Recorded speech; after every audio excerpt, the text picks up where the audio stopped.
वर्ग और वर्गमूल, स्क्वायर एंड स्क्वायर रूट। दोस्तों, इस वीडियो में आपका स्वागत है।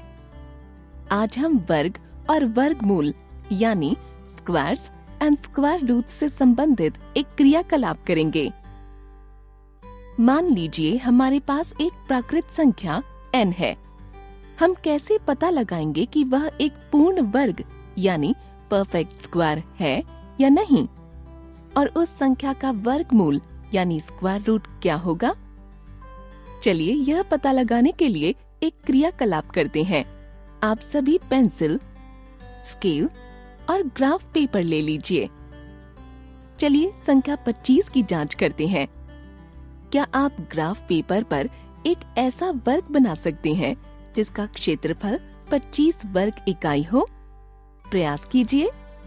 जी हाँ, हम यहाँ एक ऐसा वर्ग बना सकते हैं जिसका क्षेत्रफल 25 वर्ग इकाई के बराबर हो। ध्यान दीजिए, ग्राफ पेपर पर सबसे छोटे वर्ग का क्षेत्रफल 1 वर्ग इकाई है। इस वर्ग का क्षेत्रफल इन सभी 1 इकाई के वर्गों के क्षेत्रफल के योगफल के बराबर होगा। यहाँ ऐसे कुल 25 वर्ग हैं, इसलिए इस वर्ग का क्षेत्रफल 25 वर्ग इकाई के बराबर होगा। हम यहाँ वर्ग के क्षेत्रफल के सूत्र का भी प्रयोग कर सकते हैं। इस वर्ग की सभी भुजाएं 5 इकाई के बराबर होंगी। यह हम इस वर्ग की भुजा की लंबाई से जांच सकते हैं। इस वर्ग का क्षेत्रफल 5 का वर्ग बराबर 25 वर्ग इकाई होगा। इससे हमें यह ज्ञात होता है कि संख्या 25 एक पूर्ण वर्ग है जिसका वर्गमूल 5 है। इस वर्ग की भुजाएं 5 इकाई के बराबर हैं, क्योंकि 25 का वर्गमूल 5 है। चलिए आगे बढ़ते हैं। आप सब जानते हैं कि संख्या 36 भी एक पूर्ण वर्ग है, यानी हम ग्राफ पेपर पर 36 वर्ग इकाई का एक वर्ग बना सकते हैं।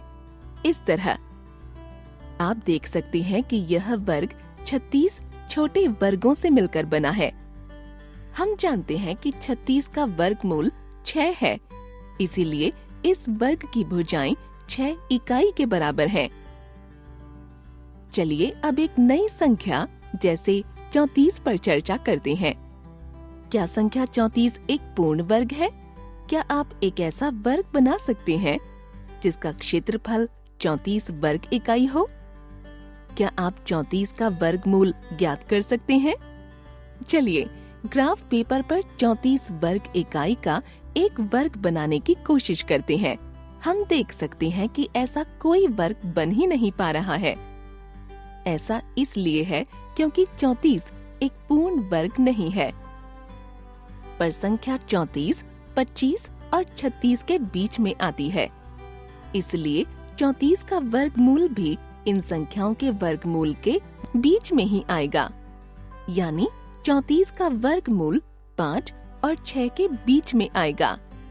वह 5 से अधिक लेकिन 6 से कम होगा। और इस तरह से हमने संख्या 34, जो कि एक पूर्ण वर्ग नहीं है, के वर्गमूल का अनुमान लगा लिया। इसी तरह आप 54 का वर्गमूल ज्ञात कीजिए। आप पाएंगे कि 54 का वर्गमूल 7 और 8 के बीच में है। आप और भी संख्याएं लेकर उनके वर्गमूल का अनुमान इस क्रियाकलाप के द्वारा लगा सकते हैं। इस वीडियो में बस इतना ही। धन्यवाद।